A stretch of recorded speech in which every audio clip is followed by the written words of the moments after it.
కృష్ణ యజుర్వేదం, శుక్ల యజుర్వేదం బృహదారణ్యకోపనిషత్. కృష్ణ యజుర్వేదం, ఇది కృష్ణ యజుర్వేదంలో అంతర్భాగం తైత్రీయోపనిషత్తు. దీంట్లో మొత్తం 4 వల్లులు, శిక్షావల్లి, భృగువల్లి, బ్రహ్మవల్లి, ఆనందవల్లి అనేటువంటివిగా, తర్వాత వచ్చేటువంటి యొక్క భాగం నారాయణ ప్రశ్నము. అది చాలామంది ఈ 4ంటికే అర్థం రాశారు. శిక్షావల్లి, భృగువల్లి, బ్రహ్మవల్లి, ఆనందవల్లి అనేటువంటి వాటికే అర్థాలు. నారాయణ ప్రశ్నను తక్కువ. అప్పట్లో వావిళ్ళ ప్రెస్ వాళ్ళు మాత్రమే అది కూడా వాళ్ళు ప్రింట్ చేశారు. వావిళ్ళ ప్రెస్ వాళ్ళు స్వామివారు ఈ నారాయణ ప్రశ్నానికి కూడా అర్థం రచించారు. నారాయణ ప్రశ్నము మొత్తం 82 అనువాకాలు. 82 అనువాకాలలో కేవలం 40 అనువాకాలే మనకి దాంట్లో కనబడతాయి. మిగతా అనువాకాలు అనేటువంటి అవి ఏవైనవా అనేటువంటిది కూడా ఒక ప్రశ్నార్థకంగా ఉన్నది. మొత్తం దీంట్లో ప్రింట్ కాల. 82వ అనువాకం మళ్ళీ ప్రింట్ అయింది. అది అంతరార్థ జ్ఞాన సంబంధంగా జ్ఞాన యజ్ఞం అంతా దాంట్లో వస్తుందన్నమాట. 82వ అనువాకం. సరే, తైత్రీయం శిక్షావళిలో మనం ఉన్నాం. భూర్భువస్సువః ఏతాతిస్రః వ్యాహృతయః తాసాం వపః స్మైతాం చతుర్థీం మహాశమస్యః ప్రవేదయతే మహ ఇతి తద్బ్రహ్మా స ఆత్మా అంగాని అన్యా దేవతాః. ఇక్కడ మనం ఇంతవరకు ప్రయాణం చేస్తూ వచ్చే శిక్షావళిలో మరి ఇది 5వ అనువాకము. దీనికి ముందు 4 అనువాకాలు మనం పూర్తి చేసుకున్నాం. గతంలో సప్తాహాలలో వాటిని మనం పూర్తి చేసుకోవటం అయింది. 5వ అనువాకం నందు మనం ఈనాడు ప్రవేశిస్తూ ఉన్నాం. భూహు భువః సువః ఇతి అన్నాడు. 3 వ్యాకృతులు. భూహు భువః సువః ఇతి. ఇతి అనే పదముతో ఏమవుతుంది? ముగింపు చేయటం అనే అంశం దాంట్లో వస్తుందన్నమాట. ఇది శ్రీమద్భగవద్గీతాసు. ఇది అంటే అధ్యాయం అయిపోయినట్టు లెక్క. అథ అంటే ఆరంభం అవుతుంది. అథ తృతీయోధ్యాయ, అథ చతుర్థోధ్యాయ అని అథ అన్న పదముతో ఆరంభం చేసుకుంటాం. ఇది శ్రీమద్భగవద్గీతాసు ఉపనిషత్సు బ్రహ్మ విద్యాయాం యోగ శాస్త్రి. ఇది అంటే అప్పటికి ముగింపు అన్నమాట. అది అట్లా మీకు మాండిక్యంలో కూడా ఓం ఇతి ఏతదక్షరం తస్యోపవ్యాఖ్యానం భూతం భవద్భవిష్యదితి సర్వం ఓంకారః ఏవ యక్షాన్యత్రికాలాతీతం తదపి ఓంకారః ఏవ అని చెప్పుకొస్తాడు కదా. అంటే మొదటి మంత్రంలో ఆ ఓంకారం యొక్క అంశం చెప్పినప్పుడు ఓం ఇతి అయిపోయింది. ఓం ఇతి అంతే. ఆ తర్వాత వచ్చింది వ్యాఖ్యానం. ఇక్కడ ఓం ఇది ఏతత్ అక్షరం తస్య ఉపవ్యాఖ్యానం, తస్య దాని యొక్క విషయమై ఉపవ్యాఖ్యానం వివరణ చెప్పబడుతూ ఉన్నది అని తర్వాత మీకు అక్కడి నుంచి వల్ల ఆరంభం చేయబడుతుంది. అంతకుమించి పోయే అవకాశాలు లేవక. ఓం ఇది దాన్ని దాటిపోతే బ్రహ్మమే ఉండేది అక్కడ. పలుకుల కందక భావమునంటక భాషలు బ్రహ్మము తానగుసను భావింప వశము కాదు ఇట్టిదిని పలుక శక్యంబు కాదు భావంపు నిలుపుకోట అది తాను పరమమును నారాయణ. అక్కడ భావాలు లేవు, మనసు లేదు. యతో వాచో నివర్తంతి అప్రాప్తి మనసా సహా. అక్కడ వాక్కులు పనిచేయవు, మనసు పనిచేయదు. కాబట్టి అక్కడ ఇంకే మాట్లాడే అవకాశాలు లేవు. కాబట్టి ఓం ఇది. తర్వాత వచ్చిన అంశాలు ఇది తస్యోపవ్యాఖ్యానం. తస్య అంటే ఓంకారం యొక్క విషయమై వ్యాఖ్యానం చెప్పబోతున్నా అనేటువంటిది తర్వాత వస్తుంది. ఇక్కడ కూడా భూహు భువః సువః ఇది. తర్వాత వచ్చే అంశం మళ్ళీ అక్కడ వివరణాత్మకంగా వస్తుంది. ఇది అనే పదంతో ముగింపు యొక్క అర్థం, అంతవరకే అనే అర్థం అన్నమాట. ఇది వా ఏతాః తిస్రః ఏతాః ఏతాః ఇవి ఏషః ఏతౌ ఏతాః ఏషః ఏషః శబ్దం ఏషః ఏతౌ ఏతాః బహువచనం అది ఏషః అంటే ఒక్కడు ఏతాః అంటే ఇవి ఏమి ఏతాః తిస్రః మూడు ఉన్నటువంటివి వ్యాకృతయః వ్యాకృతులు అనేటువంటివి వ్యాకృతి వ్యాకృతి వ్యాకృతయః బహువచనం వ్యాకృతి ఏకవచనం అది హరి హరి హరయః అట్లా వ్యాకృతయః వ్యాకృతి వ్యాకృతౌ వ్యాకృతయః బహువచనం ఎందువల్లంటే ఇక్కడ మూడు చెప్పాడు తిస్రః అన్నాడు కాబట్టి అది బహువచనం వాడాలి అక్కడ ఏకవచనం వాడకూడదు వ్యాకృతయః తాసాం తాసాం ఊహ ఊహ స్మై ఏతాం స్మ ఏతాం చతుర్థీం వీటిలలో తాసాం వాటిలో కువ స్మ ఏతాం చతుర్థీం అంటే నాలుగవది అనేటువంటి అంశం అంటే మూడు అక్కడ చెప్పుకొచ్చేసారు మూడు చెప్పిన తర్వాత ఈ నాలుగవది అనేది మళ్ళీ సపరేట్ చేశాడు అక్కడ మళ్ళీ తాసాం అంటే వాటిలో స్మ ఏతాం చతుర్థీం ఏతాం ఈ చతుర్థీం నాలుగవది మహాచమస్య ప్రవేదయతే ప్రవేదయతే విసర్గ దాని పక్కన పెట్టేస్తే వేదయతే అది ధాతు అన్నమాట వేదయతే వేద అంటే తెలుసుకుని ఉన్నాడు వేద అంటే తెలుసుకోవడం తెలుసుకుని ఉన్నాడు వేదయతే తెలుసుకుని ఉన్నాడు మహః ఇతి దాన్ని ఏమంటారంటే మహః ఇతి అక్కడ మళ్ళా ఇతే మహః ఇతి ఇతి అంటే ఏం చెప్పారు మీకు ముగింపు ముగింపు అంశముగా ఇతి అనే వాడతారు ప్రారంభం అంశముగా అథ అనే వాడతారు అథ యోగానుశాసనం పతంజలి అథాతో బ్రహ్మ జిజ్ఞాస అత ధర్మ వ్యాఖ్యాస్యామః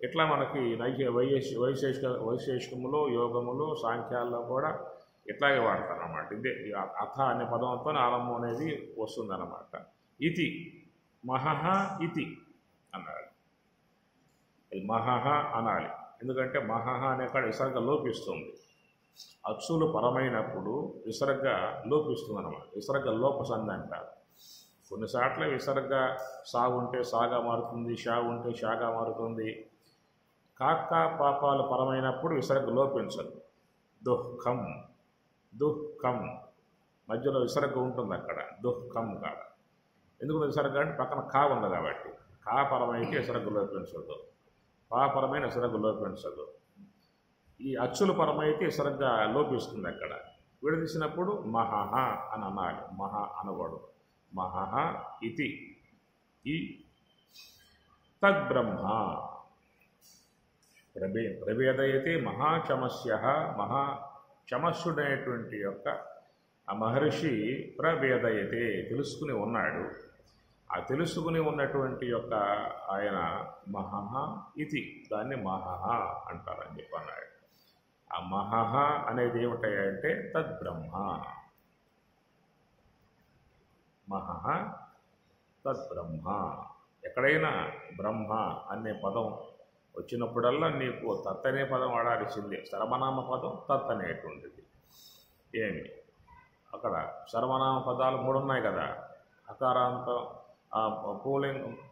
పూలింగంలో చెప్పినప్పుడు సహా వాడతారు స్త్రీలింగం చెప్పినప్పుడు సా వాడతారు నపుంసలింగం చెప్పినప్పుడు తత్ అనే పదం వాడతారు ఇవి మొత్తం దకారాంతాలే దకారాంత పూలింగ దకారాంత స్త్రీలింగ దకారాంత నపుంసలింగ అనే దకారాంతాలే ఏమి సహ తవ్వుతే తమ తవ్వుతాన్ అది పూలింగంలో వస్తుంది సా తేతాహ స్త్రీలింగంలో వస్తుంది తత్ తేతాని నపుంసలింగంలో వస్తుంది కాబట్టి బ్రహ్మ అనే పదం నపుంసలింగం బ్రహ్మ బ్రహ్మన్ అనే పదం అన్నమాట బ్రహ్మ బ్రహ్మణి బ్రహ్మాణి బ్రహ్మ బ్రహ్మణి బ్రహ్మాణి అందువల్ల బ్రహ్మ అనే పదం వాడినప్పుడు తత్ అనే పదం వాడటం ఒక విధానము తద్బ్రహ్మ అన్నాడు ఇక్కడ తద్బ్రహ్మ అది బ్రహ్మ సహ ఆత్మ సహ ఆత్మ.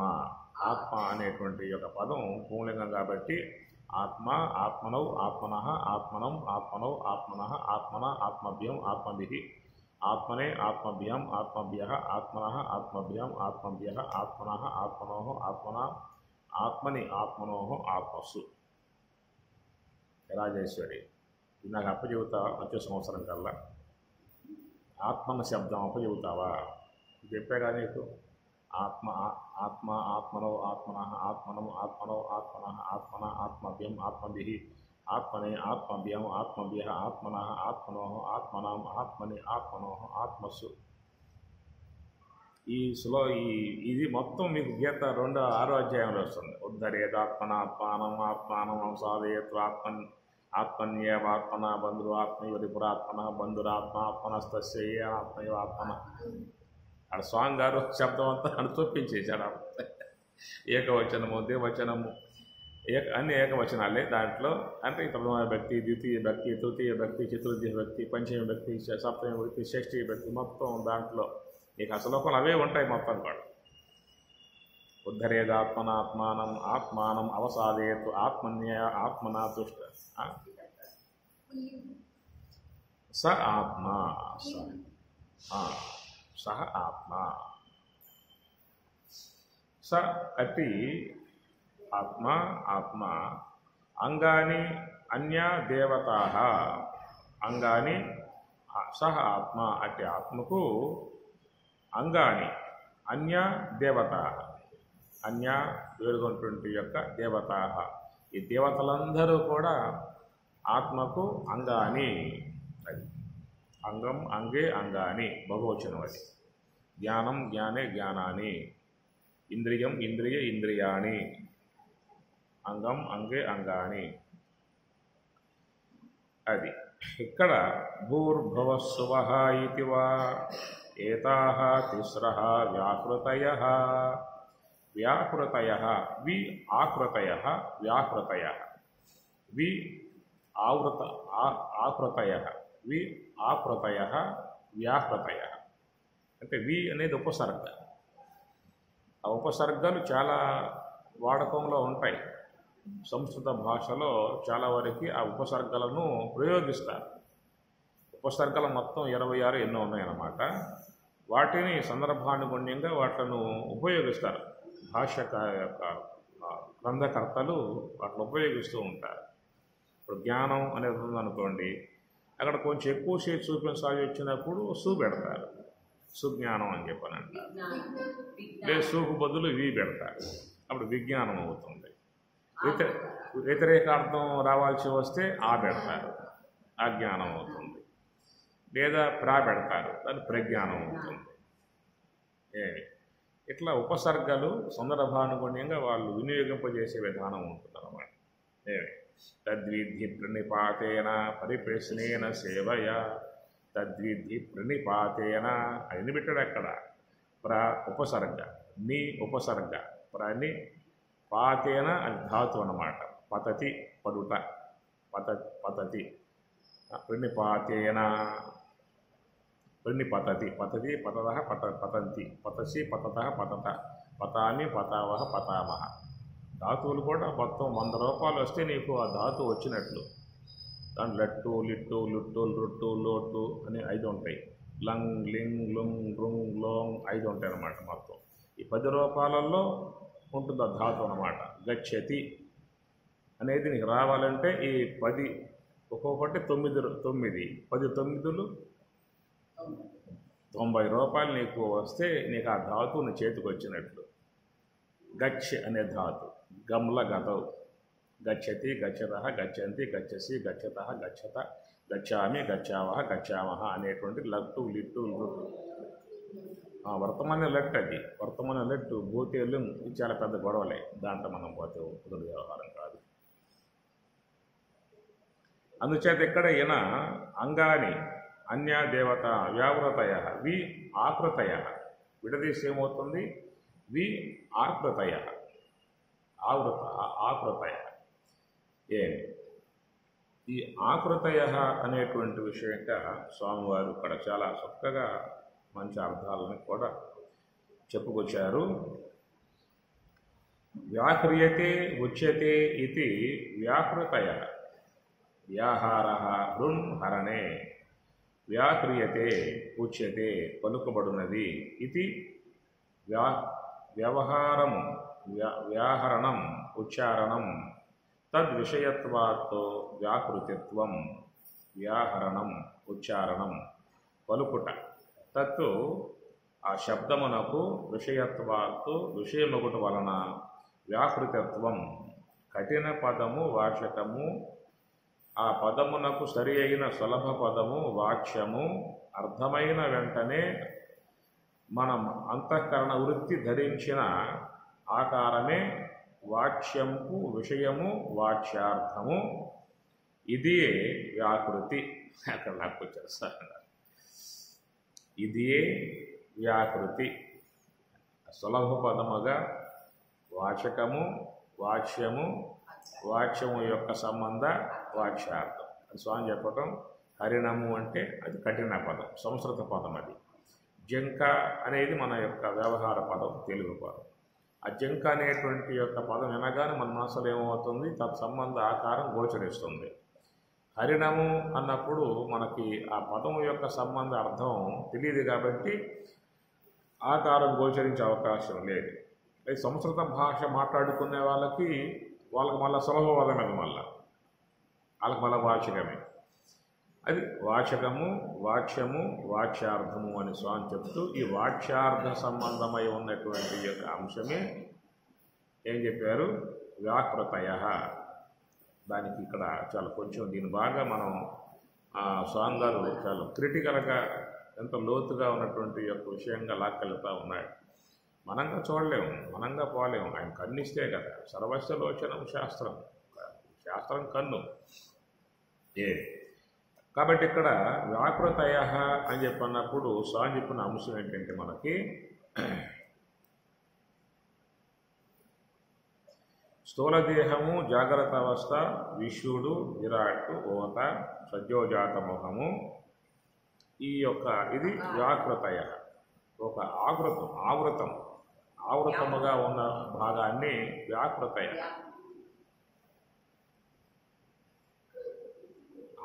ఆవృతమై ఉన్న భాగం మొత్తం చేరి వ్యాకృతయ. స్థూలదేహము జాగ్రత్త అవస్థ విశ్వడు విరాట్ సద్యోజాత మొహము అకారము ఋగ్వేదము ఓత అవిద్యాపాదము మనస్సు కళ నువ్వు ఎన్నో చెప్పు ఈ మొత్తం చేరి ఒక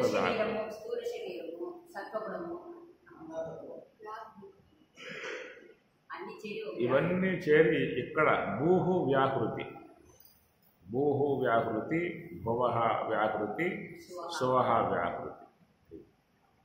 భూహు వ్యాకృతి అన్నప్పుడు ఈ మొత్తం వస్తాయి అక్కడ. అంటే ఆపో స్థలంలో చెప్పేటువంటి అంశాలన్నీ కూడా ఇక్కడ వస్తాయి. అట్లనే భూహు అన్నప్పుడు ఆ భూహు సంబంధ వ్యాకృతి ఆ వర్గమంతా ఇక్కడ దీంట్లో చేరున్నాయన్నమాట. ఈ వ్యాకృతిలో చేరి ఉన్న భాగాన్నే దీన్ని వ్యాకృతి అన్నారు. ఈ సమూహమంతా చేరి ఉన్న భాగాన్ని ఒక వ్యాకృతి అన్నమాట. అట్లా సువహ అన్నప్పుడు అక్కడ ఉన్నటువంటి ఒక సమూహం. ఈ సమూహ విధానం మీకు బ్రహ్మాండ విచారంలో ఒక స్వామివారి యొక్క బోధలో మాత్రం మీకు వెలువడుతుంది. చాలామంది పదాలు తైత్రీయం భాష్యం చాలామంది రాశారు చేశారు. కానీ ఏంటంటే బ్రహ్మాండ విచారం అనేటువంటిది ఒక ప్రత్యేకమైనటువంటి యొక్క విచారణ. స్వామివారు దానిని మనకి చక్కగా చూపించారు. శ్రోత్రం ఆకాశే వాయో త్వక్కు అగ్నిచక్షు అప్సు జిహ్వా పృథివ్యాం ఘ్రాణమితి. ఇది పంచభూత స్థానములు అని చెప్పని కనుక ఈ పంచభూత స్థానములైంది బ్రహ్మాండ విచారం అంతా కూడా చెప్పాల్సి ఉంటుంది. ఎందుకంటే బ్రహ్మాండ విచారం అనేటువంటిదంతా కూడా జ్ఞానాంశమై ఉన్నటువంటి విధానం. జ్ఞానమును మనం అధ్యయనం చేయాలంటే బ్రహ్మాండమునందు మాత్రమే చేయాల్సి ఉంటుంది. జ్ఞానం అంటే తెలియటం. తెలుసుకునే అంశం కంఠానికి దిగువలో ఉందా, కంఠానికి పైభాగంలో ఉందా? నువ్వు శబ్దం తెలుసుకోవాలన్నా, దృశ్యం తెలుసుకోవాలన్నా, గంధం తెలుసుకోవాలన్నా, రసాలు తెలుసుకోవాలన్నా కంఠం యొక్క దిగువ భాగంలో మనకి తెలుసుకునే అంశాలు ఉన్నాయా, కంఠం యొక్క పై భాగంలో తెలుసుకునే అంశాలు ఉన్నాయా అని చెప్పనంటే అది కంఠ దదాస్తు పిండాండే ఊర్ధ్వం బ్రహ్మాండమేవ చ బ్రహ్మాండే మధ్యమస్థానే ఆత్మానం సుచింతయేతు. కనబట్టింది బ్రహ్మాండము అనగా బ్రహ్మ విద్య వినాలి అన్నా, బ్రహ్మబోధ చేయాలి అన్నా, బ్రహ్మ శోధన చేయాలి అన్న ఎక్కడ బ్రహ్మబోధ వినాలి అన్న, బ్రహ్మబోధ అనాలి అన్న, బ్రహ్మస్వరూపాన్ని శోధించాలి అన్న,